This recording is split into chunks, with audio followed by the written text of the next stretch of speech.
अब हम अगली स्लाइड पर आते हैं। आप स्लाइड हम चेंज करते हैं। इसमें भी अगर आप देखें, मैंने 2001 से आंकड़े लिए हैं 2024 तक। तो अगर आप यहां तक देखें तो यहां तक वाजपेयी सरकार है, नीचे जा रहे हैं। उसके बाद यहां से लेकर यहां तक यूपी की सरकार है, तो भी नीचे जा रहा है आंकड़ा। और उसके बाद जब आप आए हैं तो अब मेरे ख्याल से सबसे नीचे इस समय आंकड़ा है। तो इससे कई बार यह लगता है कि विपक्ष हो या सरकार हो, काम तो सबने किया है। ये ग्राफ नीचे तो यूपीए की सरकार के दौरान भी आया है। अब अगली स्लाइड पर हम जाते हैं, जो नई चीज अब देखने को मिल रही है। अगली स्लाइड मैं आपको दिखाता हूं। ये एक नई चीज है कि जब हम ये देख रहे हैं कि अब रेल की पटरियों को भी आतंकवाद के लिए, हिंसा के लिए और सबोटाज के लिए इस्तेमाल किया जा रहा है। Gas cylinders, cycle, cement bags, iron rods और पत्थर रेल की पटरियों पर रखे जा रहे हैं ताकि दुर्घटना हो। ये मेरे ख्याल से एक रेल मंत्री के तौर पर आपके सामने एक नई चुनौती आई है जो पहले नहीं थी। ये बिल्कुल सही है, बहुत बड़ी चुनौती है। और मैं इसमें देशवासियों से भी कहना चाहूँगा कि रेलवे आपकी अपनी संपत्ति है। रेलवे को आप अगर सुरक्षित रखेंगे तो सभी के लिए बेनिफिट में है, सभी के लिए फ़ायदे की है। लेकिन साथ ही साथ मैं ये भी कहना चाहूँगा कि जो भी इस तरह की हरकत करना चाहेगा उसके ऊपर कड़ी से कड़ी कार्रवाई होगी। रेल के बारे में तो हम बात कर रहे हैं, लेकिन एक बीच में सवाल अश्विनी जी के बारे में भी पूछ लेते हैं। अगली स्लाइड में वो सवाल है 2004 और 2024, 20 साल में देखिए कितना समय बदल जाता है। 2004 में आप प्रधानमंत्री वाजपेयी जी के डिप्टी सेक्रेटरी थे, उनके साथ काम करते थे। और 2024 में आप प्रधानमंत्री मोदी के साथ उनके कैबिनेट में एक कैबिनेट मंत्री हैं। दोनों जो ये जो चक्र हैं, इनका कैसे आप इसमें अंतर क्या महसूस करते हैं अपनी 2004 वाली जिंदगी और 2024 वाली, और दोनों में के साथ काम करने में क्या आपको अंतर लगा? मेरा सौभाग्य है और मैं ईश्वर को हमेशा धन्यवाद देता हूं कि मुझे इस तरह का मौका मिला। दोनों के दोनों बहुत ही महान नेतृत्व है और सबसे बड़ी बात है कि दोनों में ही राष्ट्र प्रथम, सदैव प्रथम को ही मान के दोनों चले।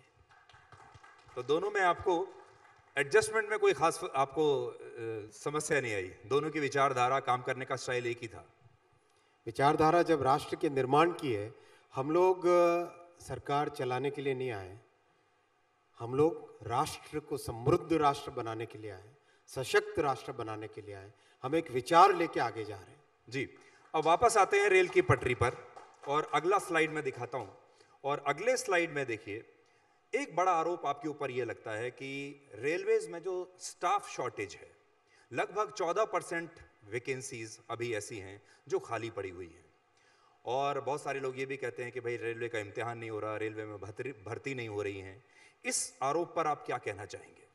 ये मैं पार्लियामेंट में भी बोल चुका हूं और अभी भी मैं स्पष्ट तौर पे आपके सामने रखना चाहूँगा। रेलवे में जिस ट्रांसपेरेंसी के साथ भर्ती हुई है वो अभूतपूर्व है। अगर यूपीए के 10 साल में देखें, करीब 4,11,000 लोगों की भर्ती हुई थी। प्रधानमंत्री श्री नरेंद्र मोदी जी के 10 वर्षों में देखें, 5 लाख भर्तियां हुई है और एब्सोल्युटली ट्रांसपेरेंट हुई है। और इसमें हमारे विपक्ष के एक नेता ने भी पार्लियामेंट में, लोकसभा में खड़े होकर इस चीज़ को एक्नॉलेज किया था कि वाकई मोदी जी के कार्यकाल में हुई भर्तियां एब्सोल्युटली ट्रांसपेरेंट वे में हुई है। मैं आपको एग्जांपल देना चाहूँगा। जस्ट अभी प्रोसेस कंप्लीट हुआ पिछली साइकिल का, उसमें करीब 2 करोड़ से ज़्यादा एप्लीकेंट्स थे। करीब करीब एक एग्ज़ाम 36 डेज चला, दूसरा एग्ज़ाम करीब 24 डेज चला, 15 लैंग्वेजेस में, करीब 300 शहरों में। इतना मैसिव एक्सरसाइज हुई, 1.5 लाख लोगों को एम्प्लॉयमेंट मिला उसमें। और कहीं आपने एक भी कंप्लेंट सुनी पेपर लीक की? आप बताइए, आप न्यूज़, इतने बड़े न्यूज़ के इतने बड़े एंकर हैं, इतने बड़े इतना अच्छा प्रोग्राम चलाते हैं, कहीं सुना आपने? कहीं नहीं सुना। बिकॉज इतनी केयरफुली, इतनी मेटिकुलसली इसमें काम किया गया था। पर आपने ऐसा क्या किया जो नीट वाले नहीं कर पाए, जो बाकी? ऐसा कुछ नहीं है, सभी मोदी जी की सरकार है। और इसमें जिस तरीके से फोकस के साथ काम हुआ है, उस काम का बेनिफिट भी मिला है। और अभी उसके बाद में कई वर्षों से एक डिमांड थी कि एनुअल कैलेंडर आए, तो एनुअल कैलेंडर लगाया गया। एनुअल कैलेंडर के हिसाब से रिक्रूटमेंट की साइकिल चल रही है। अभी हाल ही में लोको पायलट्स का 18,000 वैकेंसीज के लिए करीब 11 लाख से ऊपर पायलट्स ने कैंडिडेट्स ने एग्ज़ाम दिया। एग्ज़ाम एकदम स्मूथली कंप्लीट हुआ है, कहीं पे कोई न्यूज़ नहीं है, कहीं पे कोई कंप्लेंट नहीं है पेपर लीक की या कोई भी किसी भी तरह की कोई कंप्लेंट नहीं है। इसी प्रोसेस से बहुत सिस्टमेटिकली चल रहे हैं, तो ये आरोप झूठा आरोप है, इस आरोप में कोई दम नहीं है। जी, अब हम अगला स्लाइड वंदे भारत पर लेना चाहते हैं। आप वंदे भारत का जो स्लाइड है वो लगाइए। इसको अभी हम स्किप करेंगे स्लाइड को, क्योंकि वो विषय ज़्यादा बड़ा है।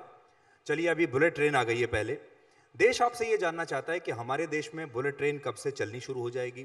डेडलाइन आपने 2028 की रखी है, और क्या ये बुलेट ट्रेन कभी हमारे देश में भी मेड इन इंडिया हो पाएगी? हम खुद बना पाएंगे इसको? बिल्कुल, भारत के इंजीनियर्स की ताकत को प्रधानमंत्री श्री नरेंद्र मोदी जी ने पहचाना, कई बड़े बड़े चैलेंजेस दिए जिसको सक्सेसफुली अचीव भी किया। 4G का टेलीकॉम स्टैक पूरा बना, सेमीकंडक्टर में ATMP टेक्नोलॉजी कंप्लीट भारत में बनी। वंदे भारत अपने आप में एक बहुत बड़ा एग्जांपल है। 180 kmph की ट्रेन दुनिया में 5 या 6 देश ही बना सकते हैं, उससे ज़्यादा नहीं है। और अब बुलेट ट्रेन का डेवलपमेंट भी अपने देश में चालू हो गया है ऑलरेडी, और बहुत अच्छी सिस्टमेटिक मेथोडिकल बहुत ही साइंटिफिक वे में काम हो रहा है। और जो प्रोजेक्ट की प्रोग्रेस है बहुत अच्छी है, despite Covid years and despite the setback of 2.5 years because of Uddhav Thackeray ji की सरकार ने परमिशंस नहीं दी उस टाइम में काम को आगे बढ़ाने की। उसके बावजूद भी करीब करीब 340 किलोमीटर का complete civil construction work complete हुआ है। बहुत ही अच्छी प्रोग्रेस है। इसमें एक अंडर सी टनल है, ठाणे क्रीक के नीचे से, समुद्र के नीचे से टनल है। उस टनल का काम भी बहुत अच्छी तेज़ी से अच्छा चल रहा है।